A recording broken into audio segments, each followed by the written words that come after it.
Então, gente, shalom, shalom a todos. Estamos iniciando, então, o nosso estudo diário do Tanakh. E no estudo diário de hoje, a gente está continuando sobre a criação. Hoje vamos entrar no quinto dia da semana. O quinto dia da semana, ele vai dar a origem, nós vamos ver aparecendo aqui, os seres marinhos, a vida na água. A vida, então, ela vai iniciar aonde? Ela vai iniciar praticamente na água. Então, a gente tem aqui, a gente já vê a água lá desde o primeiro dia, né? Desde o primeiro dia, a Hashem vai lá, tem a substância da água, aí faz separação. Isso é para a gente entender como que a água é importante para a existência humana, como a água é importante para a vida. Então, é muito importante nós cuidarmos dos recursos, os recursos naturais do nosso planeta. Em especial, a água, nós devemos ter um certo cuidado. Devemos ter um compromisso com o Criador que envolve não somente diretamente, mas indiretamente também a criação. O cuidado que nós devemos ter com cada coisa. Então, o Benoa não pode sair por aí poluindo o meio ambiente, jogando as coisas nos mares, nos rios, né? Ou então jogando a céu aberto, que possa a chuva ir, levar tudo, entupir tudo, e então não fica legal. O Benoa tem que ter um compromisso com o seu meio também, onde ele vive, né? A gente deve sempre cuidar dessa parte também. Então, vamos ver hoje, juntamente com vocês, nós vamos estar meditando um pouquinho, né, estudando um pouquinho sobre as partes que vão falar do quinto dia da semana. Então, estamos no capítulo 1, tá? Está no capítulo 1. E aqui no capítulo 1, hoje nós vamos falar do versículo 20 até o versículo 23. 20, 21, 22, 23. Está escrito assim: Depois Deus disse: que as águas fiquem cheias de todo tipo de seres vivos, e que na terra haja aves que voem no ar. Assim Deus criou os grandes monstros marinhos e todas as espécies de seres vivos que em grande quantidade se movem nas águas. E criou também todas as espécies de aves. E Deus viu que o que havia feito era bom. Ele abençoou os seres vivos do mar e disse: aumentem muito em número, encha as águas dos mares, e que as aves se multipliquem na terra. A noite passou e veio a manhã. Esse foi, então, o quinto dia. Então, aqui, nós temos o quinto dia da criação. Nesse quinto dia da criação, Rashi, ele vai trazer a seguinte explicação. De lá, Rashi vai dizer aqui, olha, Deus daqui, ele está falando que as águas deveriam se enxamear de criaturas vivas e móveis, ou seja, criaturas que se movem na água, né?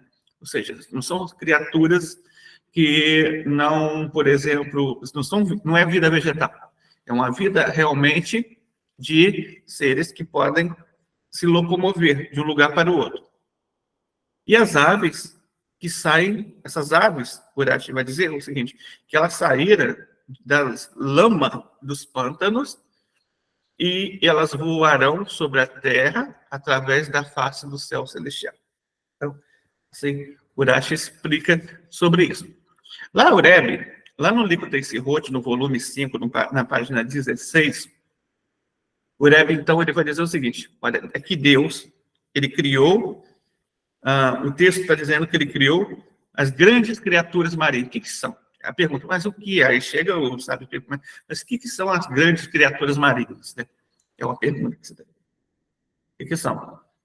O termo aqui para criatura marinha não é o mesmo termo para peixes.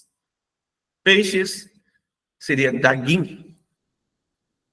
Peixes plural é dagim. aqui você tem um outro termo usado para criatura marinha. Os taninim. O que são os taninim? Então, a pergunta é essa. O que são os taninim aqui? Então, é respondido, Liquid Desse Road, volume 5, página 16. O Rebbe vai trazer uma explicação por Urash, já tinha dito antes, mas aqui ele vai trazer essa explicação novamente, e vai dizer aqui. Os taninim, eles são o Leviatã macho e a Leviatã fêmea. E mais, ele vai dizer mais. Os Leviatã, eles eram tão grandes que Deus previu que eles dominariam o mundo se ele permitisse que eles se reproduzissem. Então, ele imediatamente matou a fêmea e preservou a sua carne para a redenção. Que o Rebbe está falando. Você tinha um macho e a fêmea. Tá? Você tinha um macho e a fêmea. Essa fêmea, ela foi morta no dia da criação. Deus cria, vai lá e mata, era por um propósito. A carne dela, ela vai saciar os tzadikim no mundo, na era messiânica. Não é nem no mundo vindouro. Aqui está falando era messiânica mesmo. Aqui está falando que já na era messiânica. Então, eles vão poder comer da carne. Como que vai ser essa comida? De que forma? Porque é muita comida, né? É muito grande. Imagine um super peixão, né? Um super peixão, você vai comer durante muito tempo. Isso é comida. Agora dá para estar explicado que não vai ter mais fome no mundo. Então, gente, é muita coisa para se comer aqui. Olha, é muita coisa. Então, esse é o propósito, ele fez. Sim. E o macho, está onde? Aí o macho vai estar lá nos Zohar Kadosh, é o seguinte. O macho, ele está hoje no centro da Terra. O macho, ele está no submundo. Para a gente entender, diante da Torá, você tem 7 terras, tá? Você tem 7 terras. Tudo dentro daqui, mas são camadas diferentes da Terra. A gente está na camada de cima. A gente está em Eretz. Só que abaixo dela, você tem mais 6 níveis. Vai abaixando, vai abaixando. Nesses 6 níveis, são como se fossem submundos. Existem vidas lá também. Não são como nós. Existem. Existem seres estranhos, muito estranhos. Para falar, cada um mais estranho que o outro. Aí você vai chegar dentro do nível, né? O pessoal vai chamar de núcleo da Terra, o pessoal vai chamar aí de magma, o pessoal vai chamar de uma porção de coisa. Não, usou a Torá, ela vai chamar de quê? Ela vai falar que é o Leviatã. É o Leviatã. O Leviatã está lá no centro da Terra. Lá no centro da Terra está o Leviatã. E quando o Leviatã ele se enfurece, ele fica muito bravo. Ele se movimenta. E quando ele se movimenta, você tem vulcão, terremoto. Entendeu? Então, esse é o segredo das placas tectônicas. Na verdade, as placas tectônicas se movem à toa. Assim, não, tem um Leviatã ali. Tem um Leviatã ali. O Zohar vai dizer mais. Vai dizer que a Hashem gosta do Leviatã tanto, que a Hashem tira um tempo. Imagina, a Hashem tirando um tempo. É claro que o Zohar está falando isso dentro de uma dimensão comparativa, né? Então, a Hashem, para poder brincar com o Leviatã. E tão importante que é o Leviatã. O Leviatã é muito importante. Né? Então, é muito, digamos assim, muito importante a gente ter isso. Sabe por que é importante? Porque vocês sempre ouviram, durante muito tempo, eu também sempre ouvi durante muito tempo, que os 2 grandes monstros eram tubarão e baleia. Os 2 grandes monstros marinhos eram tubarão e baleia.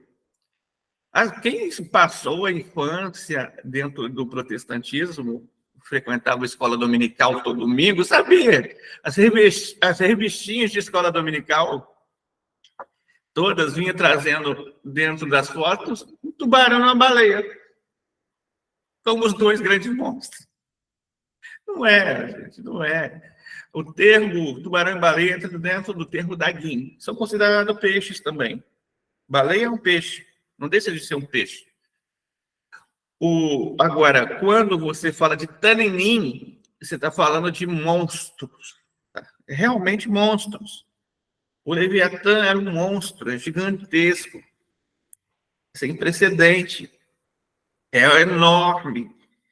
Então, aqui está falando, a gente está falando de seres que são muito maiores dentro da estatura normal do que apenas peixes. Por mais que um tubarão seja grande, por mais que uma baleia seja enorme, ela não é um monstrão, entendeu?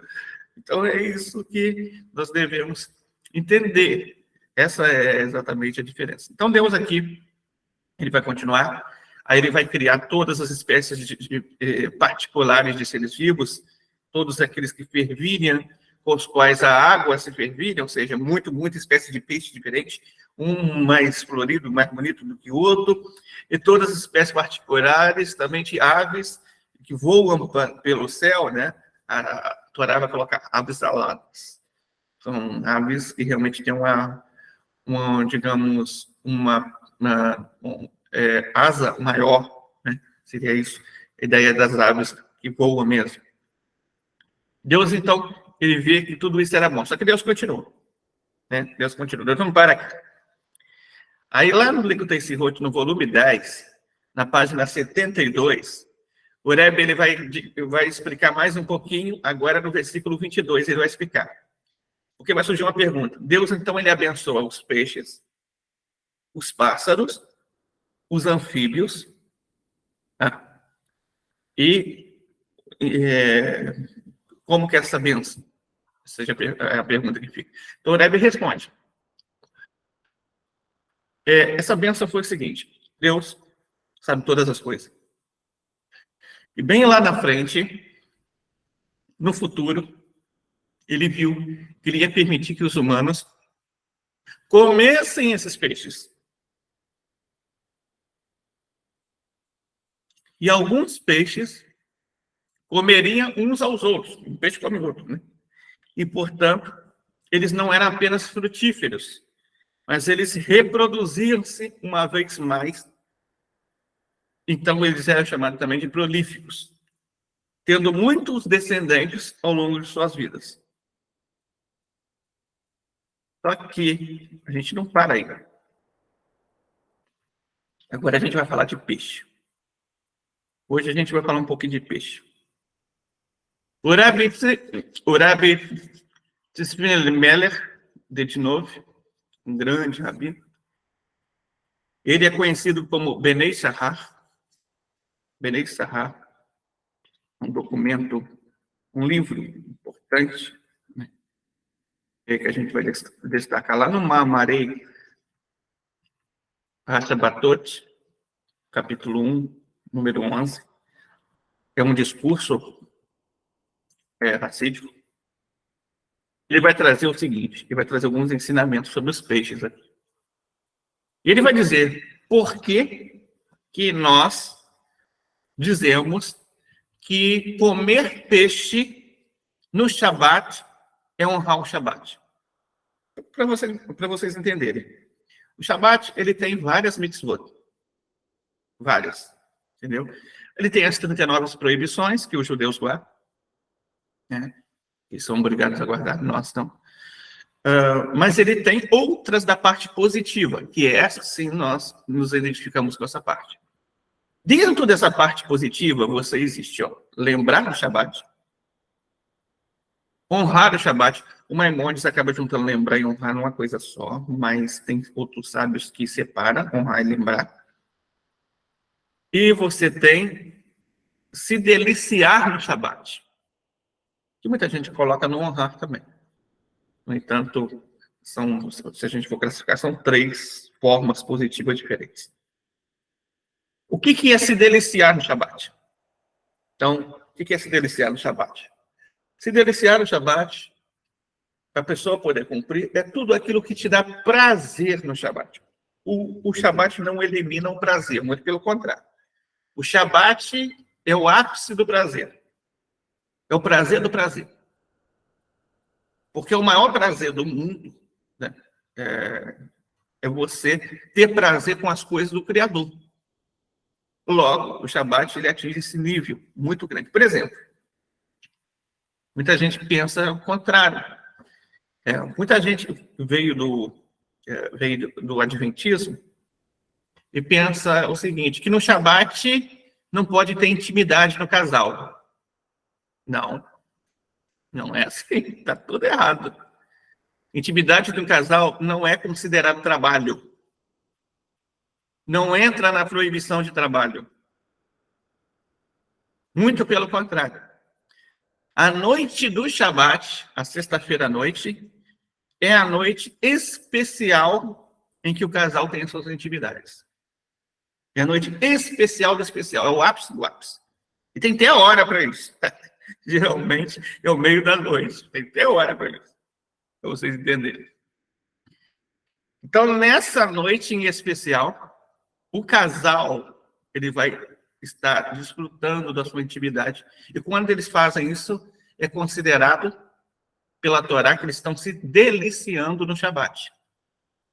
Estão cumprindo uma mitzvah do Shabat. Para vocês terem ideia.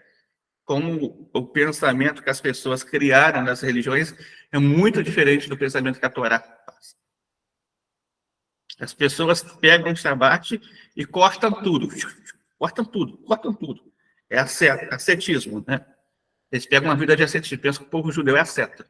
O povo judeu não é asceta. Muito pelo contrário. Muito pelo contrário. Na verdade, todo tipo de coisa boa é aproveitado. Todo tipo de benefício é super bem-vindo. Todo tipo de prazer é super bem-vindo, desde que tenha limites. Só não pode ultrapassar os limites. Tem limite. Prazer tem limite. Né? Por isso que o judaísmo vai falar que beber não é transgressão. Porque se você faz dentro do limite, tudo bem, você não prejudica ninguém.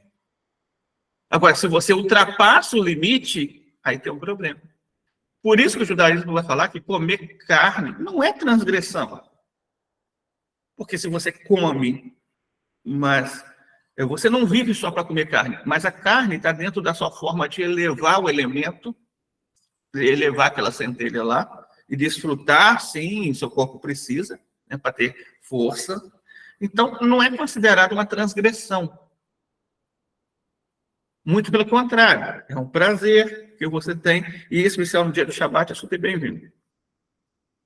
Então, dentro dessas formas de se deliciar no Shabat, vocês têm, existe as refeições do Shabat.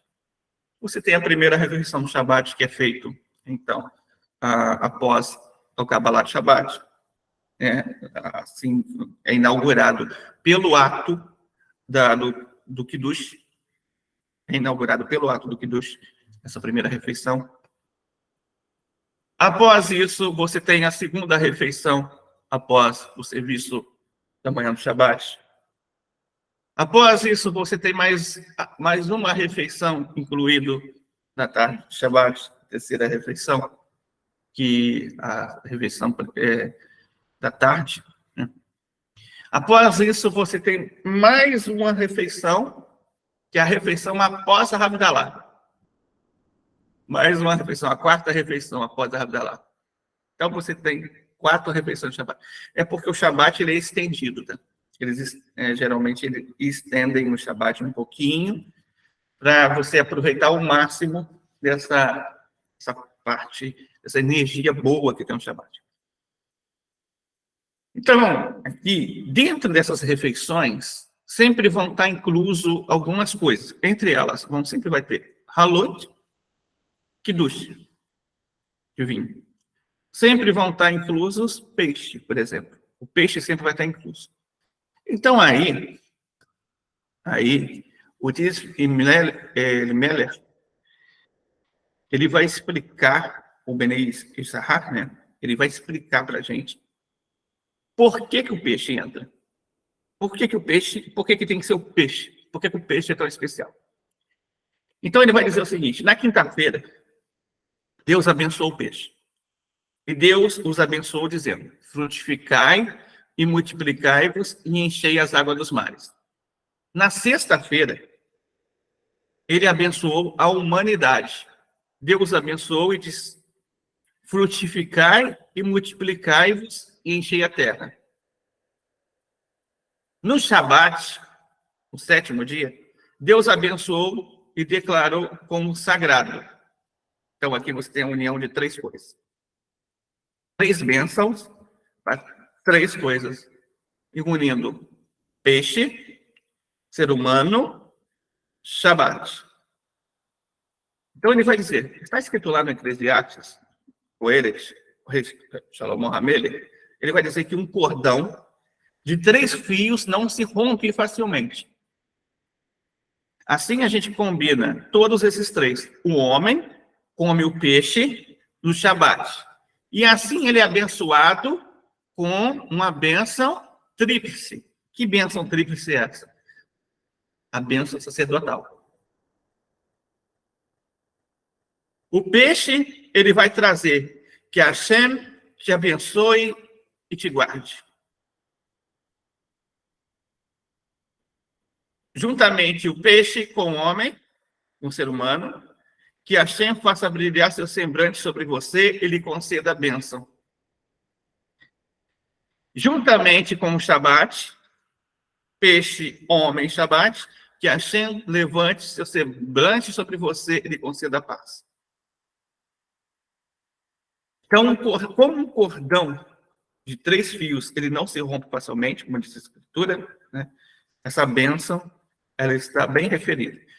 Aqui, Benei Sahar, Ma'amarei HaShabbatot, capítulo 1, parte número 11. Então, aqui, a gente vê, aqui ele está dizendo, olha, aqui nós temos uma segular. Uma segular. Você quer atrair a bênção sacerdotal para você? Você quer atrair para a sua vida e ter acesso a esses elementos dessa luz que vem através da bênção sacerdotal, que era dada pelos Kohanim em algumas festas do Beit HaMikdash? Existe uma forma de atrair ela para esse mundo, para a sua vida, para a sua casa, para a sua família. É você unir peixe, Shabat, a honra ao Shabat, né?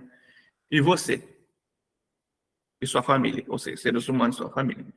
Quando você se reúne ao redor da mesa do Shabat para poder fazer uma refeição envolvendo esses elementos, você traz essas bênçãos para a sua vida. Tá, mas não vai parar por aí. Porque o Minhag de Israel Torá, o Orahai 274:1, ele vai dizer o seguinte: a palavra aqui para peixe, ele vai dizer o seguinte: a palavra para peixe aqui é a palavra dag. O que é o dag? Dalet mais Gimel. Correto? Dalet mais Gimel. Dalet vale quanto? Dalet vale 4. Gimel vale quanto? Gimel vale 3. 4 mais 3, 7. Então, o valor do nome peixe é 7. Qual o valor do Shabat? O que o Shabat é? O Shabat é o quê? O 7º dia. Legal. Então, existe uma associação entre o peixe e o Shabat. Então, os cabalistas aqui, eles vão dizer o seguinte, eles explicam que se as almas dos justos, olha só, isso daqui é algo muito forte, ele é trazido lá em Emek Hameler, Shatkunei também, Hatshuvah 5, depois é repetido lá em Megalei Amakot, em Beit Hanan 52, e Mamari Admor Hazakem, Admor Hazakem Haketsorim, na página 9, é trazido essa fonte e diz o seguinte, olha só, as almas dos justos, tá? As centelhas dos justos, quando elas retornam a esse mundo, muitas vezes elas vêm cair nos peixes, que são como um ambiente para elas. Ao contrário de outros animais, por que recai sobre os peixes? Porque os peixes, eles não precisam de se irritar para ser abatido. O peixe não precisa de se irritar para ser abatido. Os outros animais precisam de se irritar, que eles precisam de uma purificação. Agora, alguém sabe me dizer por que o peixe não precisa de se irritar e por que os outros animais precisam de se irritar? Alguém tem essa resposta? Essa pergunta de hoje. Por que os peixes não precisam de se irritar? E por que os outros animais precisam?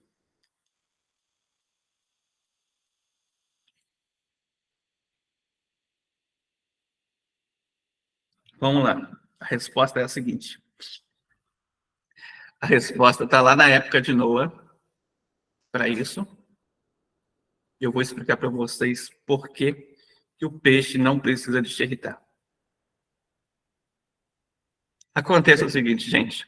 Durante o dilúvio, nos dias de Noé, os animais terrestres, eles também foram punidos, não somente os seres humanos, pois eles haviam corrompido esse casalado em espécies diferentes. Sim, existiam animais que foram lá e casalaram com outras espécies. Cachorro com gato, coelho com girafa, aí por aí vai. Então, os peixes, eles conseguiram sobreviver ao dilúvio, e esses animais não. Né? Somente os que Noé separou para a arca. Esses animais não conseguiram. Por quê? Porque os peixes conseguiram sobreviver na água, porque, vamos lembrar, essa água aí, ela se tornou fervilhante, ácida, porque os peixes não haviam se corrompido. Os peixes não haviam se corrompido. Então, o peixe, os outros animais precisam de um axerritá para fazer o ticum delas. O peixe não precisa fazer ticum. Ele não precisa de xerritá. Os outros animais precisam. Isso é trazido lá no Midrash Rabbah 28:8 e também o Orahai 274, agora vai explicar outra coisa. Ele vai dizer que no Shabat, quando honramos o Shabat, o 7º dia da semana, o dia espiritualmente mais elevado, é apropriado que façamos com a criação mais elevada. Qual a criação mais elevada? O peixe. O peixe é a criação mais elevada. Por isso, o peixe ele não passa por xerritá, e por isso também que nós usamos peixe na comida do Shabat. Vamos lá, vamos continuando então. Então, agora, uma outra lição, por que peixe? Por que peixe? O peixe vive aonde? Na água, né? Óbvio. É óbvio, né? O peixe vive na água. É crucial para a sobrevivência do peixe a água. Então, o Tratado Brahot, o Talmud Bavili, Masechet Brahot, 61b, vai dizer o seguinte. Olha, assim como o peixe vive na água, que é crucial para a sobrevivência humana, nós devemos permanecer mergulhados na Torá, que é comparada à água, conforme nós lemos. Todo aquele que tem sede, vá para a água. Isso é vividamente explicado na parábola do Talmud sobre a raposa e os peixes. Então, daqui nós vemos, olha só, daqui nós temos um exemplo de mergulhar. Nós temos que mergulhar. Temos que mergulhar nas nossas 7 leis universais, estudá-las, se aprofundar nelas. E isso daqui que eu estou falando hoje tem tudo a ver com a sequência que nós estamos abordando. De reconhecer a existência de Deus, de acreditar que Deus é único, de amar a Deus. Agora, qual a forma que eu exercito esse amor a Deus? Estudando e meditando sobre Ele. Aonde eu faço isso? Eu faço isso na Sagrada Torá. Está escrito lá em Devarim, no capítulo de número 6, versículo de número 6. Versículo 5 diz: amarás a Hashem teu Deus com todo o teu coração, com toda a tua força e com toda a tua alma. Versículo 6 já está dizendo o seguinte: e estas palavras que eu te ordeno hoje estarão no teu coração. Primeiro Hashem manda amar de todo o coração. Agora ele fala que a palavra ela vai estar no teu coração. Como que eu coloco a palavra no coração? Como que eu coloco as palavras que Hashem ordena dentro do nosso coração? Somente estudando.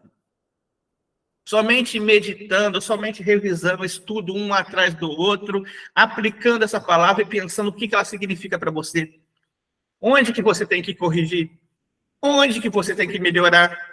O que você pode aprimorar? O que você pode fazer para que isso esteja sendo vivido plenamente na sua vida? Quando você pensa isso, quando você traz, se aplica a mensagem das 7 leis universais ao seu coração, o que você faz? Você faz com que as palavras estejam no teu coração. Veja que aqui, nós estamos aprendendo na criação a essência do Shema. As duas coisas se conectam. Não tem como acreditar na criação de Deus e que Deus é criador sem Shema. Shema na sua estrutura. E veja que o Shema tem uma total ligação com a nossa forma de acreditar. Também dos não-judeus. Porque eles têm que reconhecer a unidade de Deus. Aí o Rambam, no Mishneh Torah, no Sefer Madá, Ilihot Teshuvah, capítulo 3, Alahá número 8, ele vai explicar que a pessoa ela tem que ter um cuidado nesse tipo de reconhecer a Deus, para que ele não esteja fugindo daquilo que Deus quer. Deus, ele deu a Torá escrita e oral. Logo, nós devemos acreditar na Torá escrita e oral. Assim, nós acreditamos em Hashem. Quem nega a Torá, ou parte dela, nega Hashem e deixa de acreditar nele. Deus nos livre isso. Então, o Rambam vai falar, olha, existem algumas pessoas que praticam heresia. Ele vai dizer, aquele que nega a profecia e afirma que o Criador não se comunica com o ser humano, é o primeiro, que é aquele que nega que Deus suscitou profetas. Segundo, aquele que nega a profecia de Moshe, ou seja, aquele que fala que Moshe não era profeta, e que Moshe falava a palavra de si próprio, algumas, ou falava parte da profecia, parte não era da profecia, assim como Cora acusou. Aquele que afirma que o Criador desconhece os atos dos seres humanos, e sim. Então, aquele que afirma que o Criador desconhece os atos dos seres humanos. Ou seja, acredita, eles pensam o seguinte, são pessoas que pensam assim, Deus não vê. Deus não vê, Deus não liga. Deus afastou da humanidade, não está nem aí. Tem pessoas assim. Essas pessoas, elas negam a Deus. Tá? Na essência, elas estão negando a Deus. Só que aí, o grau de heresia não é o pior grau de transgressão. Existe um grau que é pior do que heresia. Que grau é esse? É o grau de renegado. Isso. Esse daí não tem jeito. Esse daí não tem jeito. Esse daí o Rambam fala o seguinte, lá, você vai pegar lá em Abodá Kohavim, lei de idolatria, né? E o Rambam ele vai chegar ao ponto de falar, olha, quando uma pessoa renega a Torá, é praticamente impossível de jejuar. Ela sela o coração dela para jejuar. Ela fecha, ela bloqueia. Não entra luz. O renegador é muito grave. Quem é o renegador? Primeiro, o renegador é aquele que conheceu o Torá. Se envolveu com a Torá, se conectou com a Torá, mas abandonou a Torá. O renegador não é o idólatra ainda. O idólatra é o ignorante. E não é o renegador. É aquele que ignora a luz divina ainda, mas pode chegar ao conhecimento de Hashem, como nós chegamos. Até porque muitos idólatras não conhecem a verdade, não é verdade? Por isso que são idólatras ainda. E, no entanto, o renegador não. O renegador, ele desprezou. Então, o Rambam, ele vai explicar dois graus de renegadores. Ele vai falar, primeiro renegador é aquele que afirma que os preceitos... Perdão. Aquele que afirma que os preceitos da Torá não foram ordenados pelo Criador. E mesmo que concorde que Moshe os escreveu, mas nega ter sido ordens entregues pelo Criador. Esse é o primeiro nível de renegador. Então, ele chegou, olha, ele está afirmando, não, isso é coisa de Moisés. Não, isso daí foi inventado, foi criado. Não, isso daí foram os judeus que inventaram. Não, isso é coisa dos rabinos, os rabinos que inventaram. Quando a pessoa chega nesse ponto, está renegando a Torá. Segundo, aquele que acredita que a Torá tenha sido entregue por Deus, mas nega a explicação dos mandamentos como consta na Torá oral. Aquele que nega qualquer tratado da Torá oral, qualquer pequeno baraita da Torá oral, ou seja, um pequeno verso, qualquer pequena menção da Torá oral, qualquer Mishiná da Torá oral, qualquer tipo de pequeno, bem pequeno mesmo, qualquer pasquinho, qualquer versículozinho, qualquer detalhe da Torá oral, ele nega toda a Torá. Ele nega toda a Torá. Então, ele chega dentro desse caso de renegador aqui, que é muito grave. Tá? É por isso que eu bato muito nessa tecla aqui, para ter cuidado com essa questão de renegador, porque não é porque eu penso que ninguém pode chegar a um nível desse. Eu sei que é um nível bem difícil de chegar, né, quando a pessoa chega a esse ponto de renegador, mas é um cuidado, porque existem pessoas que atingiram esse nível de renegador e, consequentemente, não encontraram um nível de arrependimento para se refazer, entendeu? E quando a pessoa comete isso, é difícil, dificilmente tem volta. Se a pessoa cometer qualquer outro ato, qualquer tipo de transgressão, tem como voltar. Esse daqui também tem, é claro, mas a dificuldade da penetração da luz é muito grande.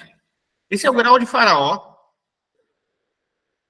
A pessoa que chega nesse ponto já é Faraó.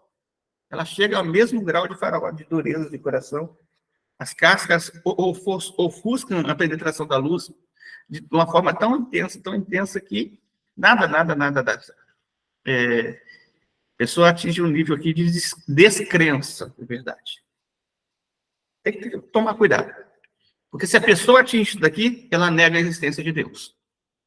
Se a pessoa nega parte da Torá, ela nega a existência de Deus. Então, isso é muito importante. A gente tem que tomar um certo cuidado com isso. Por quê? Por que o Benoa também tem que acreditar na Torá escrita e oral? O Rambam também explica isso. Está lá em Lihot Melahim, capítulo 8, Alahá número 11.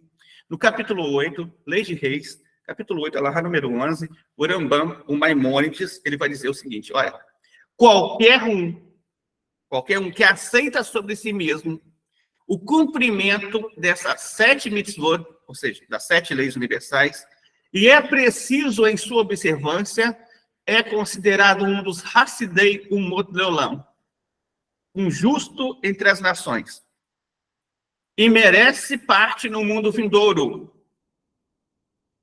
Isso se aplica... Aí ele vai dizer, peraí, ele falou aqui, primeiro, qualquer pessoa que atingir esse nível de 7 leis universais, né? Só que ele vai dizer o seguinte, como que isso é feito, e como que deve ser esse recebimento das 7 leis universais. Isso se aplica apenas quando ele, ou seja, a pessoa que recebe as 7 leis, os aceita e os cumpre, porque Akadosh Baruch Hu, o santo bendito seja ele, ordenou na Torá e nos informou por meio de Moshe, nosso mestre, que os Benei Noah haviam recebido ordens para cumpri-los anteriormente. Então é isso.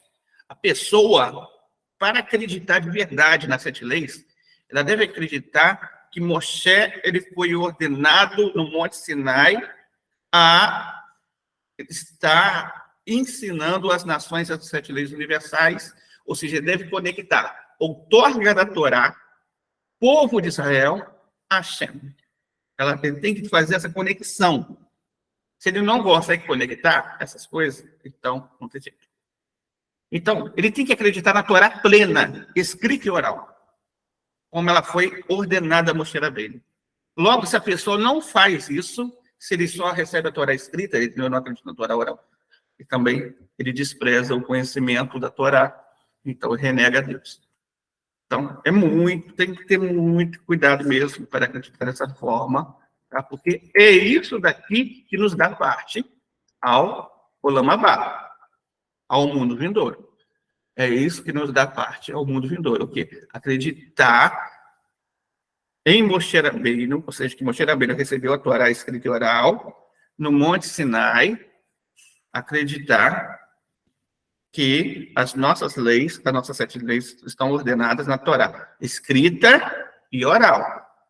Quando nós acreditamos isso, realmente nós nos tornamos justos entre as nações. No entanto, aí o Rambam continua. Se ele cumpre por convicção intelectual, e se ele cumpre por convicção intelectual, é o quê?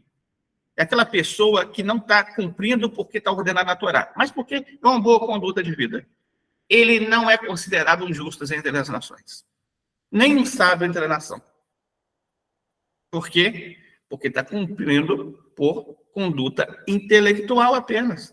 Ele não está se conectando a prática ao judaísmo. Por isso que eu falo, não existe 7 leis universais sem judaísmo. Para ser Benei Noah, tem que ter judaísmo junto. Tem que ter rabino junto. Tem que ter Torá junto. Tem que ter Alahá junto. Tem que ter isso junto. Tem que estar conectado. O que são justos entre as nações? São os Hassidim entre as nações, ou seja, são não judeus. Eles não são judeus, nós não somos judeus. Mas somos pessoas que somos consideradas como se fosse parte do judaísmo. Somos parte do judaísmo porque é como se fosse uma Hassidut. A Hassidut das nações. O segmento das nações da Torá. Assim como você tem, por exemplo, vários segmentos do judaísmo, né? Assim como você tem o Breslev, assim como você tem Rambam, existe a Hassidei Umot Leolam. São as pessoas piedosas que acreditam na Torá, no monoteísmo, entre os povos do mundo, entre as nações. Então, aqui, a Torá ela vai e faz o seguinte, olha, esses daqui que você pegou, vocês pegam esses todos aqui, apesar de eles terem nascido entre os Goim, eles estão no grau mais elevado que os Goim. O grau deles de espiritualidade é Hassidei Umot Leolam. Eles são Hassidim. Eles são praticantes. Eles são pessoas piedosas. Eles são diferentes. Eles têm uma conexão diferente. Eles têm uma coisa especial dentro deles. Praticamente é isso que o Rambam ele diz aqui no Lihot Pelahim, Lei de Reis. O que é que nós aprendemos aqui? Nós aprendemos aqui que nós devemos primeiramente,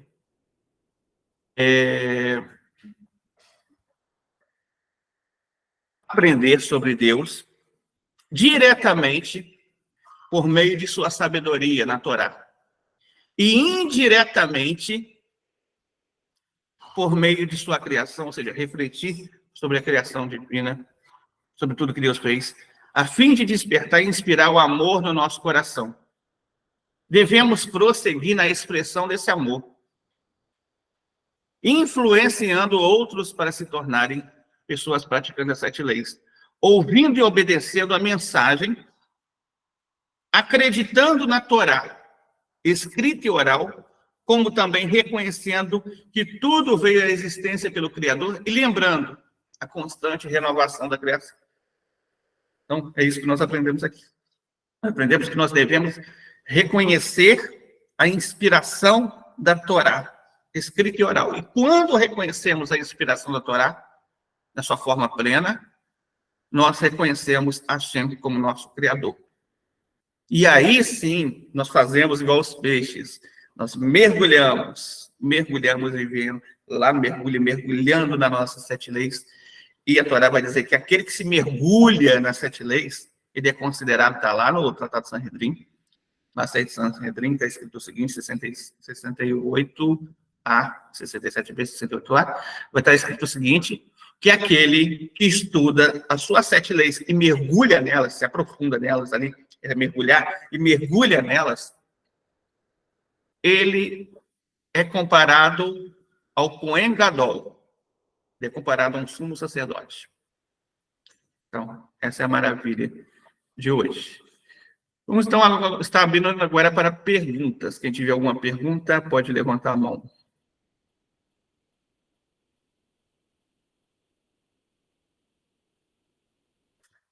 Pode falar, Malu. Então, professor, deixa eu baixar meu fogo aqui, que eu estou finalizando o almoço. Falando a respeito do Leviatã. Então, ele existe, porque Deus nos fala que alimentou o povo no deserto com o Leviatã. Gostaria que o senhor me explicasse. Ou eu entendi errado? Então, sim, mas Deus alimentou o povo no deserto com o Leviatã, não foi na época do deserto. Não foi da época daquela primeira época. Vai vir ainda essa época do deserto. Uhum. Entendeu?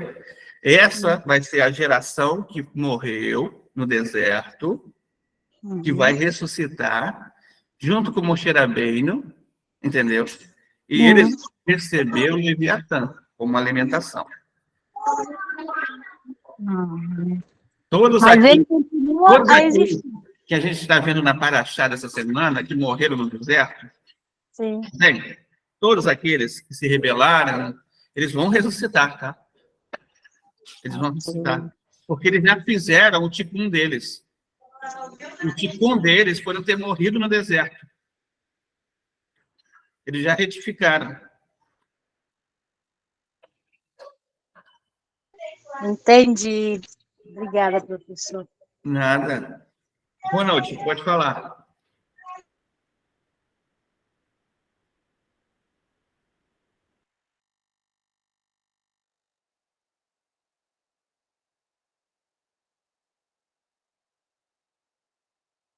Pode falar.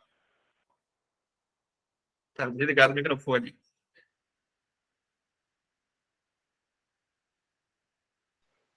Oi, Moré.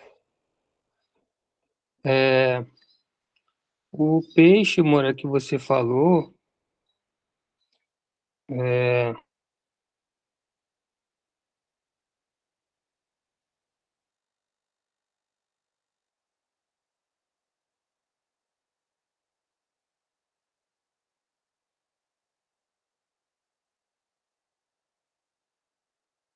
Não está saindo aqui direitinho, Ronald, sua voz.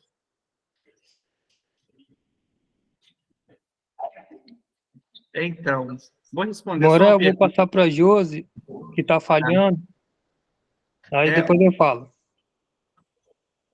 Primeiro, tem uma pergunta aqui da Ana Lúcia, também, que chegou para mim. Eu vou estar respondendo rapidinho. Ana Lúcia pergunta sobre as variedades de peixes, os sábios falam sobre isso, sobre comer peixes que são ou não são cacheros.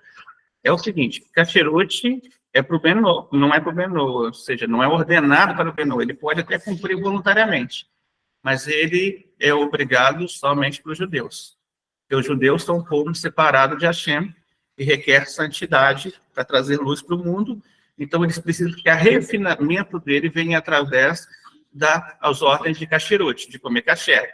Então, para a gente saber, é por isso que eles não podem comer peixe que seja de couro, que não tenha escama e barbatana. Tá? Um benoa pode. Agora, se o benoa, ele come com kasherut, ou seja, abstendo de peixes que não tenha, aliás, peixes que tenham 2 sinais, melhor, comendo só os peixes que tenham 2 sinais, que é barbatana e escamas, aí sim ele também pode fazer, ele vai estar fazendo um refinamento também. Né? Mas lembrando, se ele come um peixe diferente, ele não transgride. Se ele come peixe com couro, ele não transgride. Aquilo não é contado como uma transgressão para ele, ele não tem que retificar, ele não vai passar nenhum segundo no guerrenom por algo que não seja que ele deixou de comer porque não era kasher. Então, só para a gente entender, é assim que funciona. Mas, se ele cumpre a ordem de kasherut, melhor ainda. Já que no futuro, aí sim, no futuro nós vamos ser ordenados a kasherut. Na era messiânica, sim, nós vamos receber ordens sobre kasherut. Nós vamos receber ordens sobre pureza familiar. Hoje ainda nós não recebemos, mas no futuro nós vamos receber. Agora, já que a pessoa, para receber no futuro, quer acostumar-se já de uma vez, A minha pergunta. pode fazer assim também.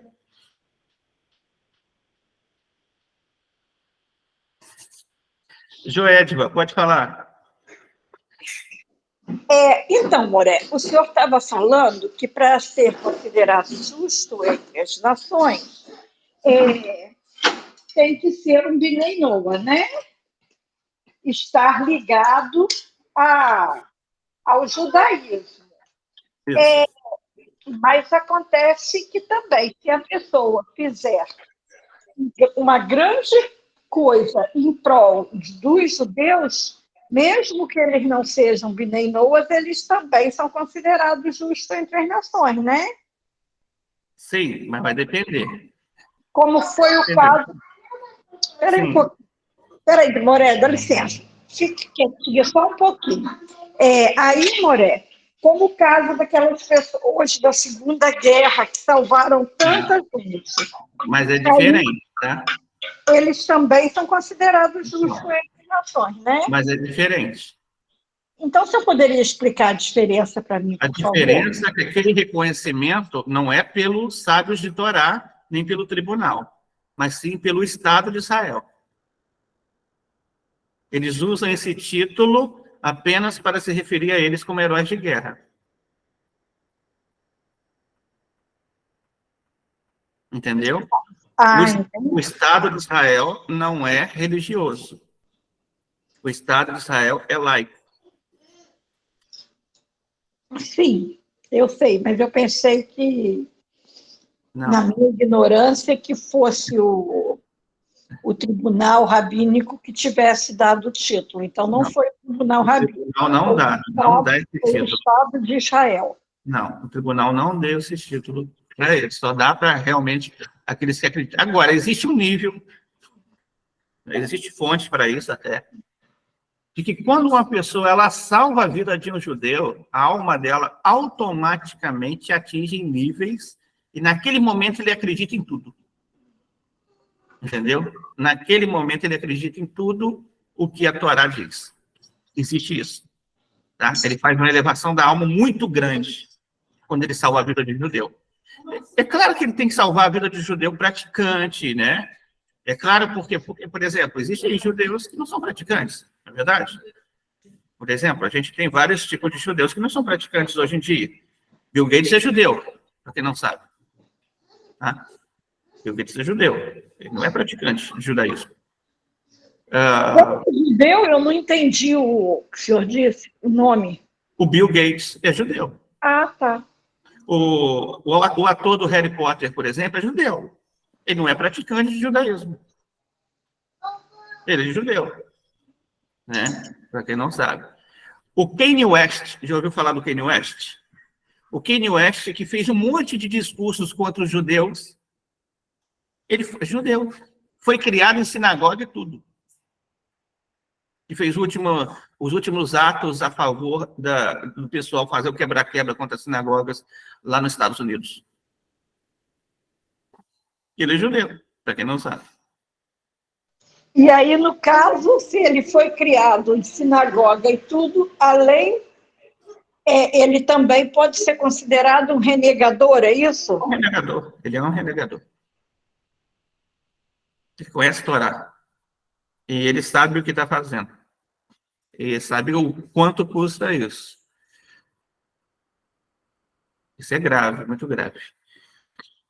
Hoje, nós aqui conhecemos Torá. Todos nós aqui que estamos aqui nessa aula hoje, conhecemos. Se algum de nós aqui atingimos esse nível de renegar a Torá, nós entramos nesse estágio aí de renegador, entendeu?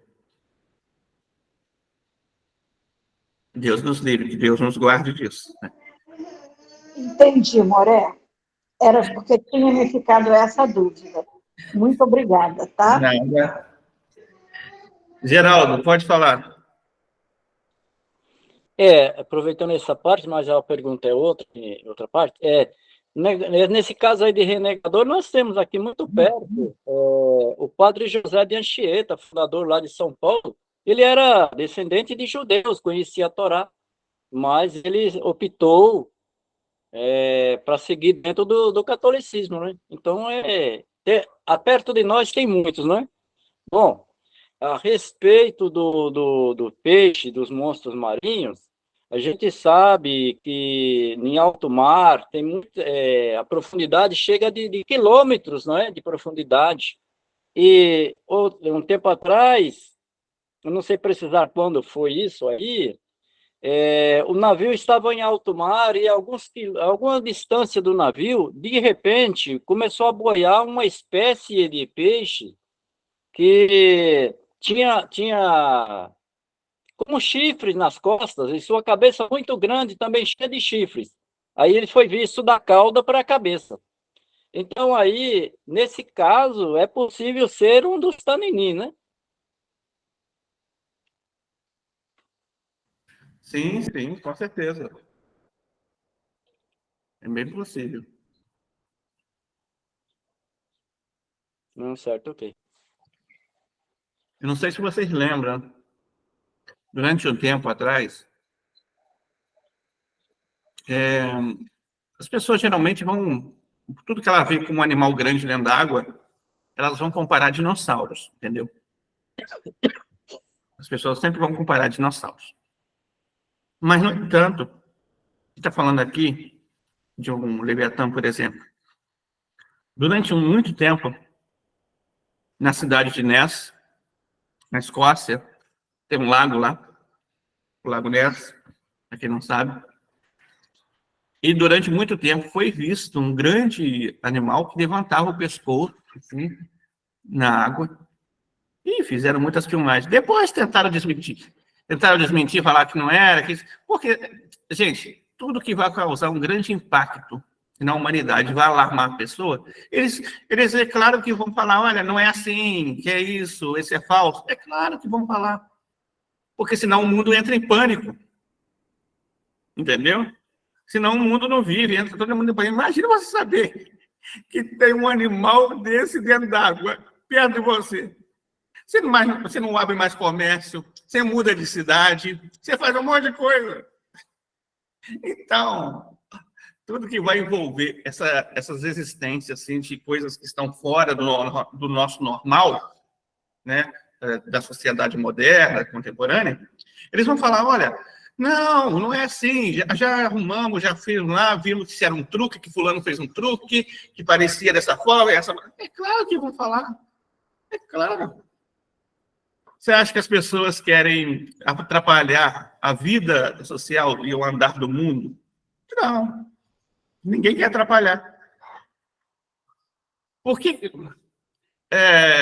olha só, é por isso que eu falo, eu não nego que exista extraterrestres, por isso. Por quê?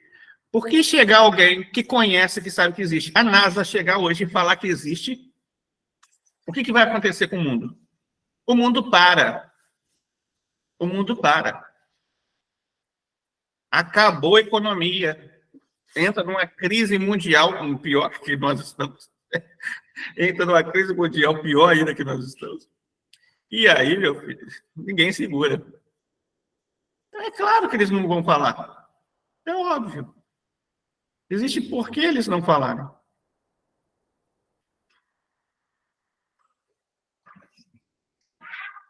Malu. Oi, professor. Então, essas pessoas existem, esses judeus que foram contraditórios, tudo que está na Torá, né, os mandamentos. Eu acredito que é justamente para confundir, né, para Deus realmente saber quem verdadeiramente está na luz da verdade e quem não está, né? Porque, assim, existe muitos judeus messiânicos, né, que falam no JC, prega, né, assim, fervorosamente, mas eles já vieram para essa terra com essa missão, né? Na grande maioria dos judeus que falam messiânico, eles não são judeus de nascimento de verdade, entendeu? A grande maioria que fala aí, que apresenta aí, eu conheço muitos deles desde que da época que eles estavam no protestantismo. E uma grande maioria é farsa, tá? É muita farsa. Sim. É muita farsa mesmo, pessoa que não tem... Se não for judeu, para ser judeu, tem que ser filho de mãe judia. A mãe judia, geralmente, ela fez o bar mitzvah do filho. Ela tem a certidão desse filho de Brit Milá desde pequenininho. Ela foi casada dentro de uma sinagoga. Ela tem um documento de casamento dentro de uma sinagoga. Então, se a mãe é judia não tem nada disso que comprove, o filho não é judeu. Simples. Não tem prova, não é judeu. Se não tiver prova, não é judeu. Agora, existem judeus que foram criados realmente dentro da Torá e abandonam, com certeza. A explicação disso é o seguinte: na geração do deserto, você tinha uma multidão chamada multidão mista. Essa multidão mista é chamada de Erevrav.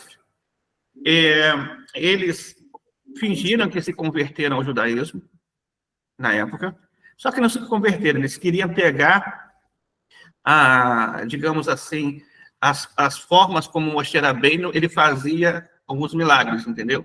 Eles queriam aprender isso, para ter em benefício próprio. Então, essa alma, a alma deles, do Erevrav, ele sempre continua em cada geração tendo um Erevrav. Então, quando você vê um judeu que, de repente, não pratica a Torá, que está muito longe, é isso, é que a alma dele é um Erevrav. Ok, professor, obrigado. Ronald. Moré, aproveitando aí sobre judeus, como faz para saber a pessoa se ela é descendente de judeu? É pela árvore genealógica ou outro meio? Não. Se ele é filho de mãe judia, é o único meio pela Lahá. Se ele sabe, desde o nascimento. Pela mãe dele. A mãe dele tem os documentos. Se ela não tem documento, ele não é judeu. Essa é a única forma pela lei judaica de saber se alguém é filho de mãe. Exame de sangue, exame genealógico, traçar árvore genealógica não serve para nada diante dos tribunais. Não tem menor eficácia diante dos tribunais. Os tribunais sempre levam em consideração: eu sou teu servo, filho de tua serva. O decreto que Davi Hamelech estabeleceu. Ele estabeleceu que judeu é filho de mãe judia. Desde Davi Hamelech em diante, sempre você vai ter isso. Sempre judeu é filho de mãe judia. Ele vai ter que comprovar porque a mãe dele porque tem documento para provar. Agora, se a pessoa não faz parte de uma comunidade, se a mãe não tem os documentos, se ele não tem nada disso, ele não é judeu. Se ele é judeu, se a mãe provavelmente é judia, e o pai não é judeu, ele é bastardo, é filho bastardo. É filho bastardo. E se o pai é judeu e a mãe é judia, ele não é judeu. Mesmo que seja filho de pai judeu. É considerado bastardo também. Porque não existe casamento entre judeus e não judeus. Todo casamento válido pela lei da Torá, ou seja, dos judeus, é sempre entre um judeu e outro judeu. É sempre judeu e judia. Esse é todo casamento válido. Por quê? Através do pai vem a linhagem das tribos. E através da mãe vem o direito do ventre, o direito de nascer judeu. Isso é um direito. Apenas se uma pessoa, caso ele não queira, aliás, caso ele queira se converter ao judaísmo, ele pode fazer pela conversão. Aí, a conversão hoje, caché, 100% caché, é somente hoje Nova York ou Israel. Nova York ou Israel. Não existe outro jeito de conversão. Ah, Argentina, Paraguai, não vale. Argentina não é conversão ortodoxa, é reformista. Tem valor nenhum. A pessoa vai se converter e nunca vai poder, numa sinagoga, fazer parte de um minyan, subir com a leitura de Torá. Recitar um Kadish. Por quê? Porque conversão reformista não vale. Diante dos tribunais não tem eficácia nenhuma. Nenhuma, praticamente. A pessoa continua sendo, na verdade, Bnei Noah, só que passou por uma conversão falsa. É assim que é entendido. A conversão verdadeira é sempre envolve Israel ou Nova York. Só essas duas formas hoje. Entendi, Moré, toda rabá. Joedva, pode falar. Então, Moré, o senhor já respondeu parte da minha pergunta. A pergunta é, se uma mulher, né, se converte ao judaísmo, se o filho dela seria judeu também. Mas o senhor já disse que seria bastardo, porque se o pai não for judeu, o filho é bastardo. Então, ele não é considerado judeu, é isso? E uma outra coisa... só concluindo a pergunta. E, no caso, se os pais se convertem ao judaísmo, conversão direitinha em Israel ou em Nova York, os filhos são considerados judeus ou tem uma idade limite para esses filhos serem considerados judeus? Então, vamos lá. Para ser convertido, diante dos tribunais, não pode se converter só uma pessoa da família. Toda a família tem que se converter. Marido, esposa e filhos. Senão a conversão não é aceita. É um critério de conversão. É um critério de conversão. O marido tem que ir junto com a esposa tem que ir junto com o marido. Se um for e o outro não for, não é. Não é conversão. O outro, se o filho tiver uma menor idade, ele tem que esperar chegar a uma maior idade, sim, aí sim, para ele poder fazer a conversão dele. A partir dos 12 anos, dos 13 anos, ele pode fazer já. A partir dos 13 anos de idade, porque ele já é considerado maior. A menina, a partir dos 12 anos, ela já é maior de idade. Mas mesmo, Moré, que essa criança tenha uma tenra idade... Mesmo que ela tenha uma tenra idade. Porque ela não nasceu da mãe quando ela era judia. Ela nasceu da mãe quando ela não era judia ainda. Entendi. Muito obrigada.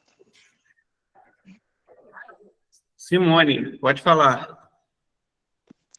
Shalom. Professor, eu tenho uma pergunta na qual acho que o senhor já falou sobre isso, mas eu quero tirar uma dúvida. Sobre o peixe. A gente deve comer peixe com escama ou sem escama, e por quê? E a outra pergunta, se os pais forem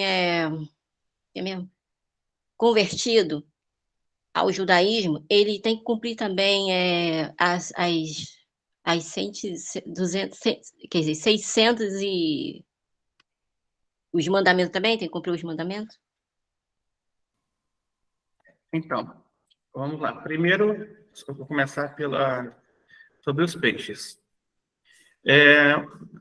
Só os judeus, eles têm a ordem de comer cachirute. Comer peixe, a proibição de comer peixe sem escama é proibido para os judeus. Para nós, não. Por quê? Os judeus receberam essa ordem? Para os separar como esposa de Hashem diante da humanidade. Deus dá honra à esposa dele diante da humanidade. Fala, essa é a minha esposa, e ela tem um modo de refinamento diferente. Ela tem uma alimentação diferente que eu dou a ela. Entendeu? E esse é o porquê. É um estatuto, tá? Não é um mandamento lógico, é um mandamento além da lógica, a cachirute. Ele é um estatuto. A pessoa, por exemplo, não come, não é para ter saúde, ou então para ser mais saudável, ela não faz cachirute para isso. Não. Até porque tem conceito da cachirute, por exemplo, que a gente vai falar, será que é tão saudável? Mas você, a pessoa, ela come, o povo judeu faz cachirute para quê? Para se santificar, para estar separado. O que é santificar aqui? Santificar é a mesma palavra que se usa para separar uma noiva como propriedade do seu esposo para o casamento. Então, Hashem deu a Israel uma aliança através da cachirute que separou ela, entendeu? Como dele, propriedade dele. Então, é por isso que eles fazem cachirute. Um Benoa que voluntariamente e queira também adotar cachirute, pode. E aí, ele vai deixar de comer peixe sem escama. Só vai comer peixe com escama e barbatana. Geralmente, peixe que tem escama tem barbatana. No geral, é esse. Então, aqui é sim, entendeu? Mas aí tem que ser uma coisa livre dele, desejo dele. Ele, quando faz isso, recebe recompensa, ou seja, ele é abençoado por isso. A vida dele é abençoada por isso. Ele recebe coisas positivas na vida dele, se ele faz dessa forma. Agora, se ele não faz dessa forma, ele não peca, ele não transgride. Ele só transgride se comer um órgão de animal vivo. Vamos entender? O Benoa, a única lei relacionada à alimentação que ele tem é não comer um órgão de animal vivo. É essa a lei. Aí vai ter várias coisas, vai ter vários detalhes, né? Um órgão de animal vivo não pode, por exemplo, ser um órgão que foi tirado do animal enquanto ele estava vivo, um animal castrado, ou um animal que por exemplo, ele retiraram alguma parte dele ainda enquanto ele estava agonizando. Aí vai entrar vários tipos de especificações, né? Mas relacionado aos peixes, os peixes não têm xerritar. Você sabe o que significa que o peixe não tem xerritar? Significa que a pessoa pode pegar o peixe, jogar o peixe da água para a terra e ali matar ele. Prontinho, sem xerritar. E não precisa de toda a sequência que se tem do cuidado com os animais terrestres. Não, ele está pronto, praticamente pronto. Rapidinho, você pode matar ele rapidinho. Então, não tem esse negócio de xerritar com peixe. O que também significa... Vamos lá. Aí você perguntou algo sobre conversão relacionado aqui ao judaísmo. Se essas pessoas que são convertidas ao judaísmo, eles são obrigadas a cumprir os mandamentos? Então, quando a pessoa se converte ao judaísmo, ela se torna um judeu. Ela é como se tivesse nascido de Abraão, naquele momento. Ela nasceu de Abraão. Ela é chamada, então, ela ganha um nome, um sobrenome de Benei Abraão. O convertido ganha Benei Abraão. Então, a partir desse momento, ele é considerado como um descendente de Abraão, direto. Ele não herda como os outros nomes, né, da Allahá, mas ele é como se fosse um judeu. Ele é comparado ao natural. Tudo aquilo que o natural faz, ele é obrigado a fazer. Então, todas as mitzvot, a partir daquele momento, ele tem que cumprir. Todas ele tem que cumprir a partir daquele momento. Se ele faz assim, não vou cumprir essa, só vou cumprir 7 leis, se ele tenta, depois da conversão, voltar 7 leis, ele vai transgredir as que ele tomou. Depois que alguém se torna judeu, não tem volta. Depois que alguém se torna judeu, tem que ser judeu. Não tem volta. Não tem esse negócio de voltar atrás. Ou a pessoa cumpre a obrigação toda de judeu, ou então vai estar renegando o Torá. Vai ter só esses dois polos, esses dois extremos. Ou é ou não é. Entendi. Ronald, Obrigada. pode falar, Ronald. Morei, aproveitando o gancho aí da última pergunta, o senhor falou de Binei Abraham, e o que é Yehudim? Não, Yehudim é o plural de judeus. Judeus, em hebraico, é Yehudim. Entendeu? Yehudá é Judá. Yehudim é judeus.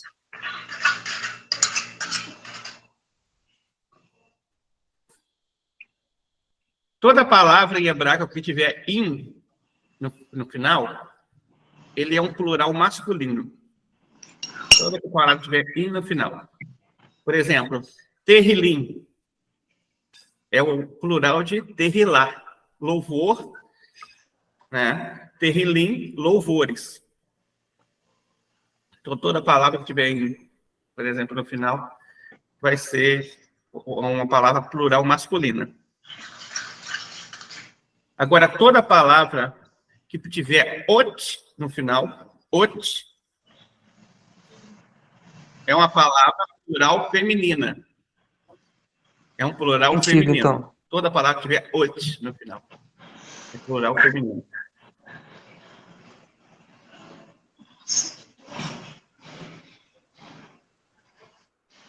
Joélia, vai fazer outra pergunta? Eu quero, Moré. Deixa, curiosidade. O senhor disse que se o casal se converter, os filhos se converterem, todos serão judeus, parará, parará, parará.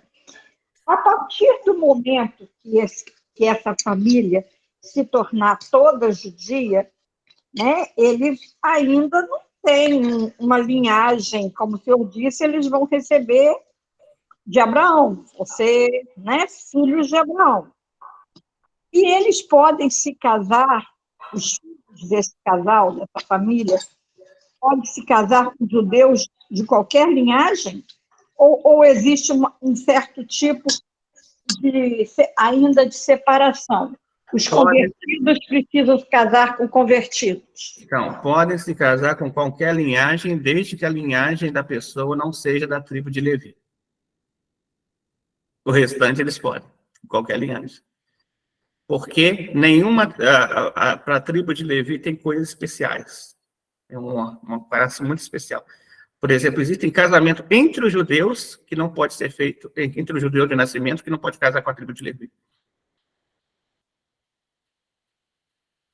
E a tribo de Levi ainda está separada? Ainda é possível? Todo levita sabe que é da tribo de Levi. Todos sabem. Todos eles têm consciência de qual tribo eles são. O levita, por exemplo, Raviaco é da tribo de Levi. Toda a família Cohen é da tribo de Levi. Em especial, toda a família Cohen é descendente de sacerdotes. Então, não tem, assim, a separação. Na história do povo judeu, não tem esse negócio de esqueceu de onde saiu. Não. Todos sabem. Todo judeu que nasce em uma família judia, ele tem certeza e sabe comprovar de onde ele saiu. Entendi. E uma outra coisa, esqueci. Depois eu pergunto. Obrigada, Moré. Tudo bem. Andréia, a pergunta da Andréia eu vou responder, Andréia. Demorei a responder lá no YouTube, desculpa, é que o pessoal está perguntando aqui. Aí, Andréia, é o seguinte, pela Torá, um rabino ser rabino de verdade, rabino com semirá, registrado em tribunal, ele tem que acreditar em todos os níveis de interpretação da Torá. Nos 4 níveis, no pardês completo. O pardês, ele vai envolver você acreditar no nível literal, no nível profundo da Alahá, receber a Alahá todinha, todinho, sem nenhuma, sem excluir nada. Vai ter que acreditar no nível de Drash todinho. E vai ter que acreditar no nível de Sod todinho. Ou seja, ele vai acreditar na Kabbalah todinho. Ainda que ele não siga a Kabbalah, ele tem que acreditar que a Kabbalah é verdadeira. Ainda que ele não se aprofunde na Kabbalah, ele tem que acreditar que a Kabbalah é verdadeira. Ainda que por exemplo, ele só procure concentrar a forma de conduta dele no Mussar, que também é um nível de Sod, Mussar, mas, ainda assim, ele vai ter que acreditar que a Kabbalah é verdadeira. Ele pode não se dedicar a Kabbalah, mas ele não pode dizer que a Kabbalah é uma invenção. Porque a partir do momento que ele diga que a Kabbalah é invenção, ele está menosprezando a Torá. Ele, se menosprezar a Torá, ele comete, então, a profanação. Entendi, porque eu conheço o Rabino, que ele fala sobre, quando fala sobre reencarnação, ele fala que isso é coisa de grego, entendeu? E que isso não existe, ele não aceita Zorra. Eu fiquei assim, boquiaberta, porque até então todo rabino que eu já vi, eles se ele for reformista, é o seguinte, Massorti e reformista não é judaísmo. Eu já expliquei algumas vezes para vocês. Judaísmo é ortodoxo. Ou ultra-ortodoxo. Tá? É só Haredi ou Hassidi. Se não é Haredi, se não é Hassidi, não é judaísmo. Não é judaísmo. Não é judaísmo. Por exemplo, esse rabino aí, se ele for numa sinagoga ortodoxa, ele não é convidado nem para subir para ler a Torá. Entendeu? Ele não é convidado para comprar um minyan, para fazer um kadish. Ele não é convidado para nada disso. Entendi. Mudaram lá. Obrigado. Geraldo, pode falar. Só duas coisinhas rapidinho. Eu acho que a pergunta lá do Ronald, lá anterior, do exame de DNA, ele não queria saber se a pessoa era judeu, mas se tem a descendência, a sanguinidade, né? A outra coisa é essa última aí. Eu conheço um rabino aqui, de Caruaru, que ele é messiânico. E eu perguntei para ele, em que yeshiva você estudou rabinato? Ele falou, não, eu não estudei. Ele foi já em Israel e tal. Ele falou, não, eu não estudei rabinato nem yeshiva, coisa nenhuma. Eu falei, mas como que você é rabino? Ele falou, não, porque a congregação me considera rabino. Eu sou o morê, eu sou professor de hebraico, mas a comunidade me considera. Então, assim, não é porque chama rabino que justamente é um rabino judeu, né? Então, muito cuidado para não cair nessas armadilhas, porque tem muita gente, inclusive muitos pastores, ex-pastores, né? Tá usando talit, tá dizendo que é rabino, mas não fizeram yeshiva, não fizeram nada. Então, muito cuidado nessa hora. Exatamente. Tem que ter cuidado mesmo. O problema é que tem muita coisa que usa o rótulo de judeu e não é judeu, entendeu? Por exemplo, os caraítas costumam falar que são judeus, e não são judeus. Os caraítas foram renegados pelo judaísmo lá atrás. Os samaritanos costumam usar rótulo de judeus, não são judeus. Os samaritanos renegam todo o cânon do Taná. Todo o cânon do Taná inteiro, eles renegam. O samaritanismo não é judaísmo. Aí tem o reformismo, aí você tem, além do reformismo, tem também o reconstrucionismo, tem o judaísmo liberal, você tem o judaísmo progressista hoje também. Todo esse tipo de judaísmo aí são reformas. São maneiras que as pessoas procuraram reformar a Torá. Qualquer ato de reformar a Torá significa você dizer que uma mitzvah não é mais para cumprir. Se você diz que uma mitzvah não é mais para cumprir, você reformou, criou uma nova Torá. Se criou uma nova Torá, cometeu, então, idolatria. Então, para a gente poder entender, é assim que funciona. Agora, a respeito de conhecer a descendência, sim, pode ser positivo, tá? pode ser positivo, a pessoa pode reconhecer essa raiz, a descendência, é legal, mas o status hoje que a pessoa nasce é Benenoa, apesar da descendência, que essa descendência, ela não teve uma sequência no passado das gerações. Então, por causa disso, por não ter comprovação, a pessoa não tem como... A árvore genealógica ajuda. Existe algum site de árvore genealógica que pode ajudar. Mas é importante, aqueles que têm hoje, digamos que a pessoa tem a descendência, e digamos que a pessoa, ela quer fazer tudo o que ela pode, né, para se preencher. O movimento Benenoa Brasil é o único que dá essa possibilidade, de todos os movimentos Benenoa na história do Brasil. O único que dá essa possibilidade. No movimento Benenoa Brasil, a nossa visão é que um Benoa, ele é obrigado a cumprir as suas 7 leis e suas ramificações, e ele pode, se assim quiser, cumprir muitas mitzvot além dessas 7. Então, ele pode fazer muita coisa. Ele só não vai poder fazer realmente, essa pessoa, se abster dos 39 trabalhos proibitivos, ou ter uma mezuzá, ou ter um tefilim, ou entendeu? Ou compor minyan, ou essas coisas, né? Ou então fazer, por exemplo, ter um Sefer Torah em casa. Mas o restante das mitzvot todas, eu citei aqui se você pegar umas 5 ou 6, você tem um monte para cumprir. Então, a possibilidade é enorme. O único caminho kasher no Brasil, que se tem um único caminho kasher que se tem no Brasil, da pessoa que gosta de cumprir mitzvot, cumprir tudo que está dentro da possibilidade dela, dentro da Allahá, dentro do judaísmo ortodoxo, é através do movimento Benenoa Brasil. Porque vão ter outros movimentos Benenoa que vão falar que não é bom cumprir voluntário. Entendeu? Até isso. Vão ter alguns que cortam, que podam as pessoas. E fala que só pode cumprir 7 leis. Vai ter isso também. Né? Esses outros procuram podar as pessoas, cortar. Dentro do movimento Benenoa Brasil, nós trabalhamos dentro da Allahá e aquilo que é possível fazer dentro da Allahá. A possibilidade para que seja de uma forma segura, para que nós estejamos ensinando a verdade e não iludindo as pessoas. Né? Porque era muito fácil chegar para você e falar, olha, a gente vai procurar converter todo mundo, vamos procurar apresentar conversões das pessoas, indicar...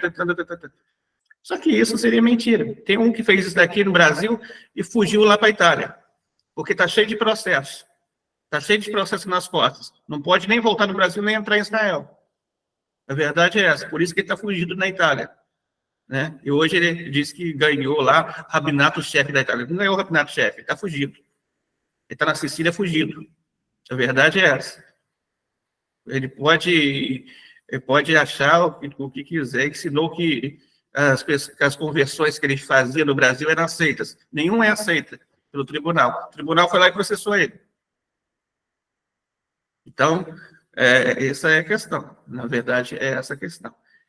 Então, tudo que é possível fazer, tem que fazer dentro da possibilidade.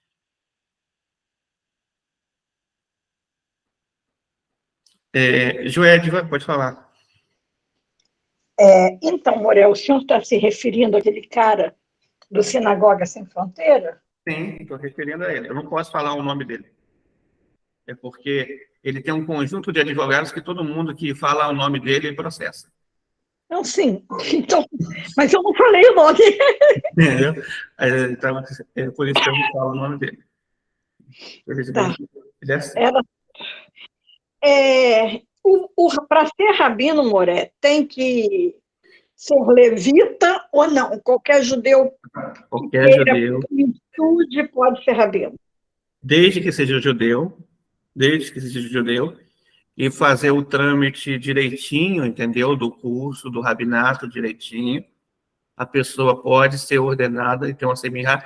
É claro, tem que ser avaliado algumas características, a permanência dele na comunidade, supervisão de outros rabinos, o progresso dele, a vida dele, né? A vida dele pública, particular, como ele é com a família, como ele é com a sociedade. Eles fazem, geralmente, passa um pente fino na vida da pessoa todinha. A conversão também, né?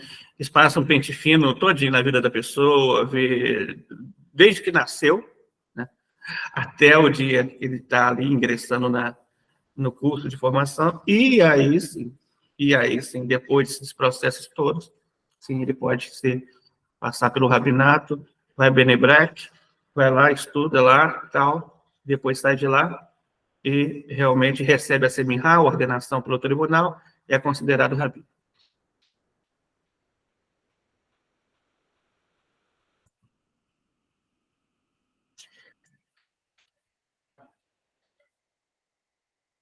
Obrigada, Moré. Nada. Simone, tem alguma pergunta? Sim, professor, só a última pergunta e uma pequena dúvida. Os convertidos ao judaísmo, eles podem casar somente com os judeus ou pode casar também com os benoás? Não, somente com o judeu ou com o convertido, porque eles se tornaram judeus. Os judeus não podem casar com não-judeus. O Benoa, apesar de ser um justos entre nações, ele é um racista, uma pessoa muito especial para Hashem. No entanto, ele ainda não tem um status de judeu. Logo, se a pessoa casa, por exemplo, digamos que uma pessoa que converteu-se casa com uma pessoa que não é judia. O filho que vai nascer daquele ventre não vai ser de um ventre judeu. Então, ele não vai ter o status daquele filho, vai ser comprometido a sequência do status dentro da Laha, entendeu? E se uma mulher que é convertida casar com um Benoa, o filho, apesar de ela ter o ventre, né, vai nascer judeu através do ventre dela, mas apesar do pai, que é Benoa, infelizmente não vai nascer, porque ele é Benoa, então ele não tem tribo. A tribo só se dá dentro da terra de Israel, dentro do povo de Israel, parte masculina. E então a pessoa vai nascer sem tribo. Ainda é considerado, mesmo nesses status assim, é considerado um casamento não válido para os judeus. Entendeu? Entendi. Obrigada. Então, gente, esse foi, então, o nosso estudo de hoje a respeito do Tanakh Diário. Amanhã a gente vai estar abordando sobre o 6º dia da criação. Foi muito bom estar aqui com vocês. Que a Hashem possa dar uma ótima tarde para vocês e um ótimo almoço. Shalom, shalom. Shalom, shalom. Eu também morei para todos. Meninas, nós espero vocês mais tarde. Muito bom, muito bom. Estão Tchau. sendo maravilhosos. Nossa, meu ótimo. Eu também tô gostando. Tchau. Shalom, shalom. Hashem abençoe vocês. Tchau.